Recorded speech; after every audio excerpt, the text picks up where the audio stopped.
మా మరదలు నా కోసం పంపించిన చిరుతిళ్ళు చూపించేస్తాను రండి.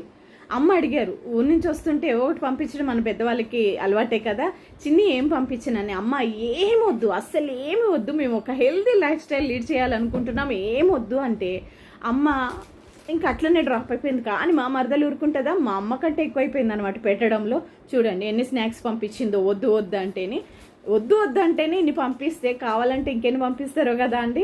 నాకు తాటి రొట్టె అంటే చాలా ఇష్టం ఈ సీజన్లో, కానీ మా మద్దలకి వేయడం రాదు పాపం. ఊరంతా అక్కడ అమ్ముతారేమో అని చూసిందంట, కానీ ఎక్కడ అమ్మట్లేదంట. వదినికి ఎట్లా పంపించాలి అని పాపం గట్టిగా బాధపడుతుంది.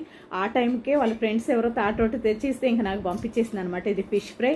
అలానే చూడండి ఎన్ని రకాలు ఉన్నవి, రొయ్యలు, అలాగే అందులో బాక్స్లో కాజాలు ఉన్నాయి, హల్వా ఉన్నది, చెకోడీలు, కొమ్ములు, అన్ని ఇంకా అన్ని రకాల స్నాక్స్ ఉన్నాయండి. వద్దంటేనే ఇన్ని వచ్చినాయి, కావాలంటే ఇంకెన్నో వచ్చినావు. ఫైనల్గా నా ఫేవరెట్ హల్వా. ఎలా అయినా నేను లక్కీ అండి, చాలా లక్కీ.